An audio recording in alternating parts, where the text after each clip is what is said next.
Nature of Society Part 5 Session 1R. Welcome back to our continuing study of the nature of society. I trust that your vacation from these sessions has been a good one that was full of observation of the economic realities in our respective communities, and that the tenets and principles as espoused in these classes were relevant to the solutions to the economic problems observed. This term we will be looking at a number of new subjects, namely law and order, public and private sectors, natural resources, ownership policy, tax administration, administrative implications for site value taxation, and the principles of land value assessment. We will see how far we can reach with these subjects. So we begin the term with the subject of law and order in the community, and we start with a quotation from H.G. Wells. It says, "Crime and bad lives are the measure of a state's failure. All crime in the end is the crime of the community." What do we make of this statement? Causes of breakdown of law and order. The Wikipedia gave very cogent reasons for the breakdown of law and order in countries, but the essential reason must be the sense of inequity in the community that coerces its inhabitants to go out and break laws to regain this sense of equity. The question is always asked, why is the prevalence of criminal activity in and among the lower classes and their neighborhoods compared to the middle and upper classes and their neighborhoods? The answer must be that the sense of inequity and want is very low or much lower in the middle and upper classes, and highest or much higher in the lower classes. Correction of this does not involve the taking of wealth from the middle and upper classes and giving it to the lower classes, as the current tax regimes around the world do, but establish a level playing field by removing the advantage that accrues to persons occupying lands of values and not paying the communal due. This leveling of the playing field will allow market forces to operate without giving any individual or group any advantage. All would provide for themselves based on skill and effort, and the state would only have to see after those who genuinely cannot see after themselves. The need to break the common law to provide for oneself, for himself and his family, would be minimal at worst and non-existent at best. Crimes of passion one cannot stop, but the ambient conditions and culture of the community would make committing crime a rarity. Believe it or not, it is in the nature of human beings to live in peace and harmony, unless threatened. The ambient conditions in most countries is one that encourages crime and criminal activity. SVT and its effects on crime reduction. It cannot be restated enough that where there are substantial numbers in the persons who need gainful employment with real purchasing power, who are in need of acceptable living amenities, such as decent housing, there will be the specter of crime. Globally, whenever interviews are conducted of persons resident in crime-ridden slums, the main demands are never for a reduction of the crime, but for sustainable jobs, decent housing, good sanitation, and water. They always contend that with these in place, crime would be a thing of the past.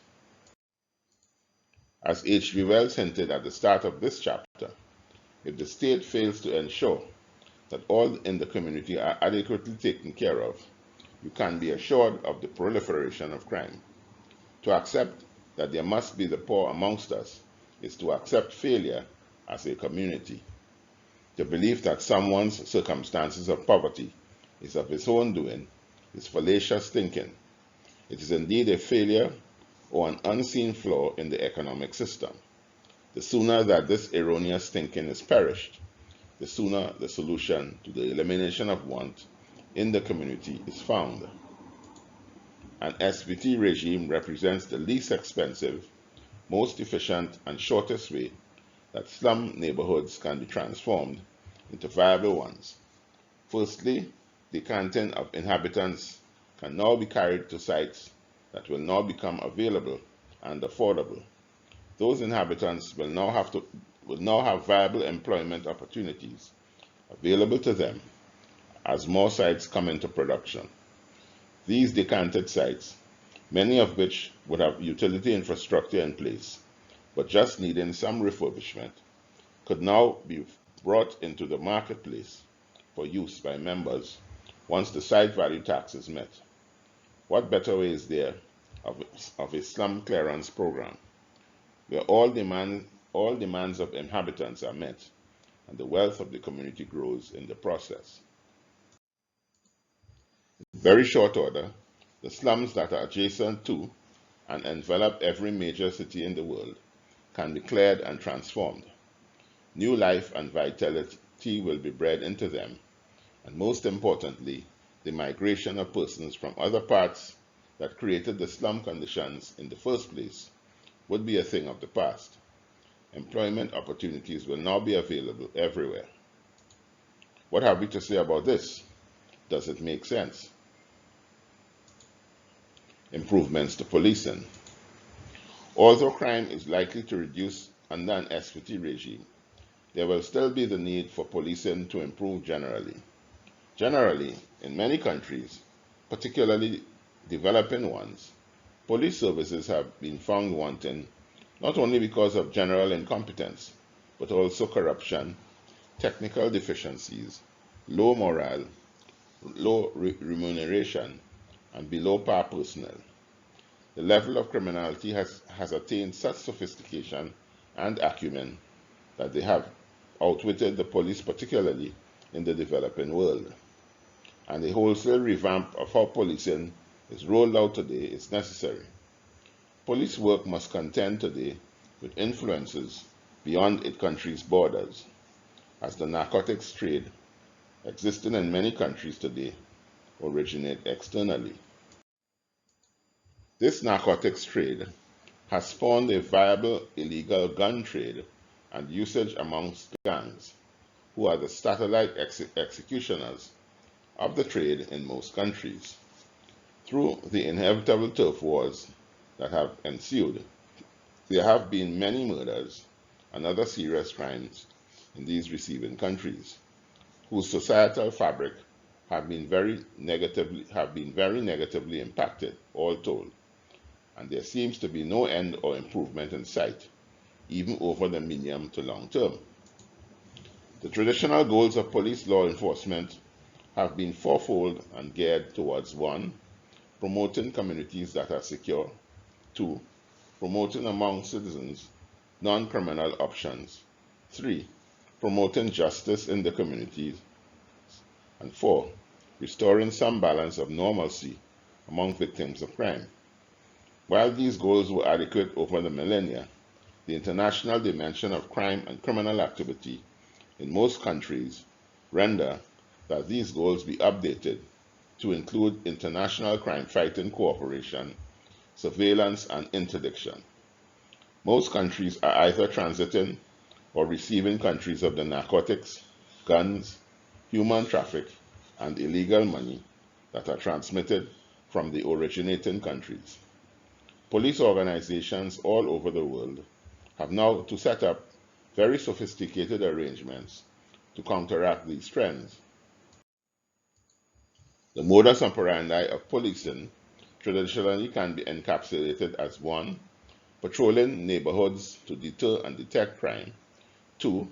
Responding to citizens' calls for help; 3. Detaining, arresting, and charging those who breach the criminal law; and 4. Carrying out investigations on crimes committed with a view to identifying offenders and collating evidence for use in their prosecutions. To this must be added the full cooperation with intelligence services, both local and international, to aid in the compilation of evidence for interdiction and prosecution. This addition is particularly crucial for narcotics, and terrorism interdictions. The critical success factors of police also need upgrading. Traditionally, these factors are 1. A reduction in the amount of reported crimes, 2. Increases in overall arrests, 3. Increases in the amount of resolved criminal cases, and 4. Response rate increases when calls for assistance are made. To these must be added 5. Increases in the number of interactions with citizens that lead to successful crime interdictions and prosecutions. Before we break, what about all this?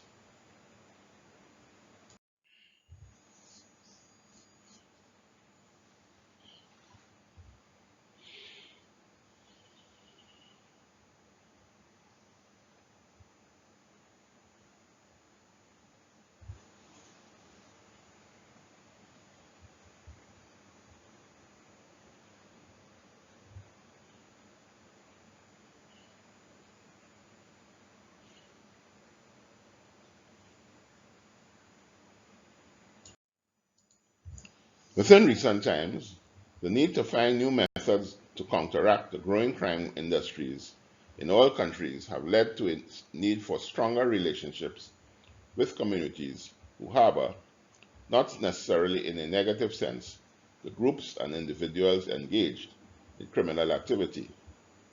This can be a real material change in policing, to have the community work closely with law enforcement to fight criminality.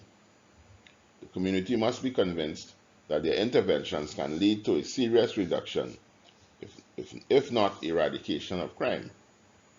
These interventions mean greater trust, information sharing, and witness availability for prosecutions.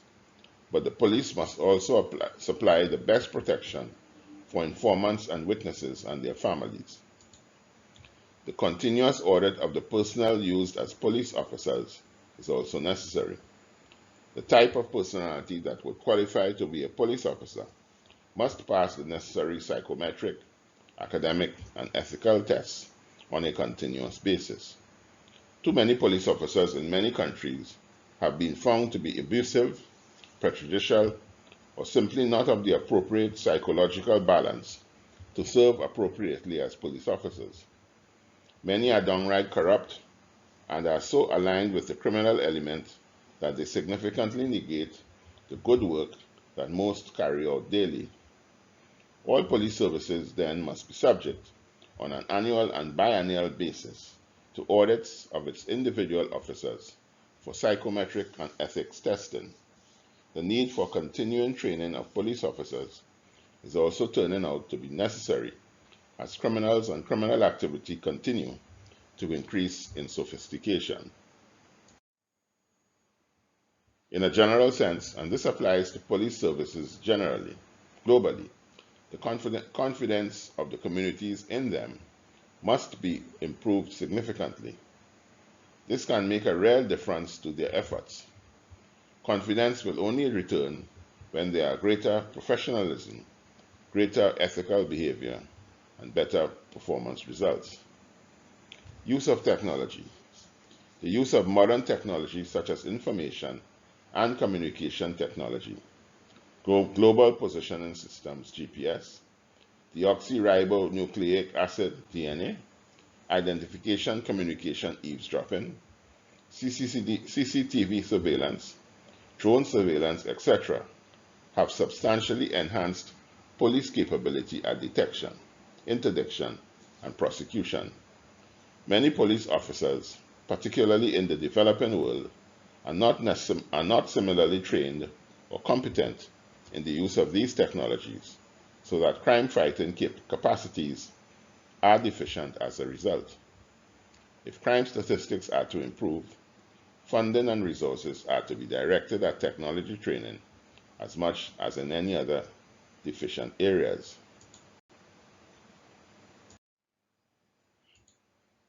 Cross-border cooperation. The movement of human beings for sex trafficking, slavery, the transportation of narcotics and guns, and the movement of persons for terrorist purposes all across borders must be an ongoing concern for all countries of the world, particularly the developing world. It is particularly expensive to patrol the borders of most countries, particularly if they have thousands of kilometers in length. If persons are gainfully employed, as would be the case on the SVT, the attraction to engage in such activities would be minimal. It is far better and cheaper to give persons a more honorable and safer means of making a living than to expend much treasure on security systems and protocols to suppress illegal activity. If persons can be convinced that regular employment or self-employment will give them the ability to provide adequately for themselves and their families, criminal activity will be minimized. We now move to the judiciary. Improvements to the judiciary. Judicial services throughout most developing countries are in crisis as far as the backlog of cases on the dockets are concerned. The rates of pretrial detention have remained at almost 33% since the year 2000, with no improvement since then. Judicial processes remain slow, and access to justice also remains a challenge for those of the lower income category. Many strategies have been suggested by many renowned jurists on how best to clear this backlog, and these suggestions will now be listed. The first judicial reform suggested is the removal of trial by jury and its replacement with trial by judge. It is contended that trial by jury is expensive, lengthy, and unmanageable. Because of the complexity of many cases, these are many times above the heads of the regular jurors and could best be adjudicated on by a panel of judges and 2 or 3 subject specialists. The second reform consists of a revamp of the cumbersome procedural rules wherever they may exist. Many of these rules have no inherent value and may just be holdovers from a bygone era. 3. Decriminalization of drug usage, separate and apart from drug trafficking, is the third reform. The mixing of drug users, who mostly are non-violent and non-criminal, with hardened criminals in prisons, is counterproductive. A different approach, such as rehabilitation or community service, seems more appropriate, and this certainly will clear the logjam. 4. The fourth reform calls for the extensive use of the plea bargaining, which can reduce substantially the time spent within courtrooms. And 5. The fifth reform should do with ensuring that those needing to access the judicial system, especially those from the lower income groups, are afforded easy access. Those requiring legal defense or prosecution must have a place to go to in the community where they can receive this assistance without having to be faced with large fees that they could not afford. In addition to these reforms, the day-to-day operations of any judicial service can be improved by annual audits into 5 performance areas. According to the European Union Justice Scoreboard, these 5 areas are 1. Access to courts, 2. Timeliness and expenditures, 3. Fairness, equality, and integrity, 4. Accountability and independence, and 5. Public confidence and trust. Apart from these 5 performance areas, the scoreboard gives specific items that should be measured annually. The first of these is length of proceedings in days. The second annual measure is clearance rate, which is defined as the number of resolved cases divided by the number of incoming cases. A high fraction is good, and a low one not so good. The next annual measure, according to the EU scoreboard, is pending cases, which is the number of cases at the start of the year not yet addressed. These 3 measures decide the efficiency and effectiveness of the judicial operations. To engage in a more detailed audit of the operation, two other activities are being recommended by the scoreboard, which are A. Evaluate and monitor the court's activities. B. Analyze the information and communication technology assets in these courtrooms. With monitoring activities, you have the publication of annual reports, logging of the number of incoming cases, cases resolved, cases postponed, and length of cases. With evaluation activities, we measure performance regarding incoming cases, closed cases, pending cases, judge performance, staff performance, backlogs, and cost of these performances and outputs. Analyzing ICT assets would include registration and managing cases, use of websites for communication and information exchange, the use of web forms, follow-up of case matters online, electronic register and processing of claims, debt recovery that is not disputed, and video conferencing. Quality standards are also monitored, evaluated, and measured against benchmarks, usually international quality benchmarks. The following are to be reviewed annually against international quality standards: quality assurance policies, usage of resources, and human resource policies. The EU scoreboard also recommends the use of alternative dispute resolution methods to clear the logjam of any backlogs of those matters that are of a civil and commercial nature. Training of judges on a continuous basis is also desirable for the best judicial decisions. With all this, the EU regards as uppermost the optimization of the 5 performance areas: access to the courts, equality, timeliness and expenditures, integrity and fairness, accountability and independence, and public confidence and trust. All measures listed, if captured with the necessary improvements and adjustments made annually, will bring about the desired improvements to the judicial system. We have uploaded a lot of stuff for you to chew on and digest.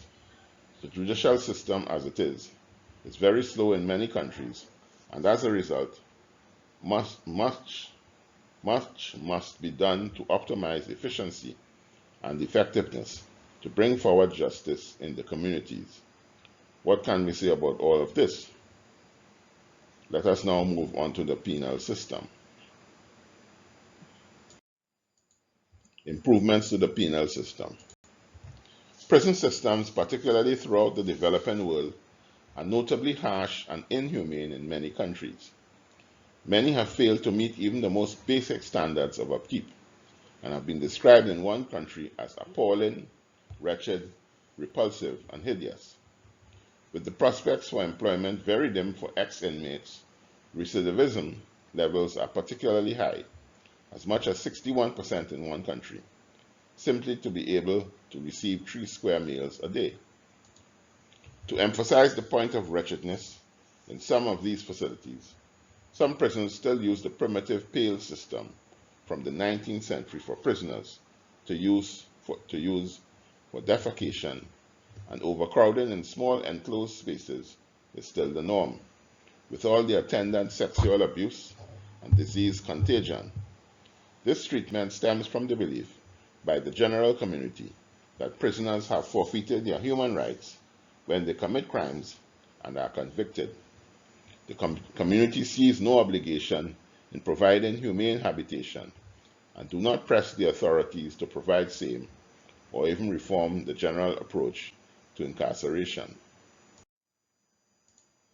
In the stringent financial circumstances that most developing countries find themselves, the use of these resources for health services, education, national security, and infrastructure are seen as more desirable expenditures.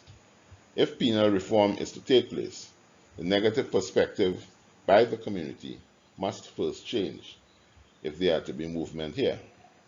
With the advent of an SVT economy, the prospects for gainful employment, even for ex-inmates, is a real one.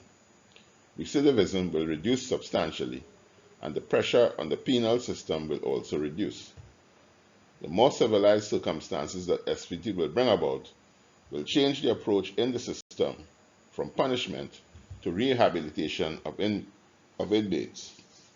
Next week, we will continue our discussion on the reform of the penal systems. Next week, we will continue the discussion on this subject. Before we end, I would like again to let your attendees know that Unsustainable Development is an educational offering devoted to the dissemination of its course to all of mankind and to those who have the English language as their official language in the first instance, and to all eventually all over the world. We have in fact been sending this course all over the English-speaking world with very favorable responses. To continue to make this possible, and because we do not charge a fee for this dissemination, we rely wholeheartedly on monetary donations to meet the cost of achieving these goals. If you have found these sessions useful thus far and would like others to have access to them, we would gratefully accept your donations, should you be inclined to offer them. You can send donations to our PayPal account at the email address nigelgittins@gmail.com. Thank you for your kind gesture.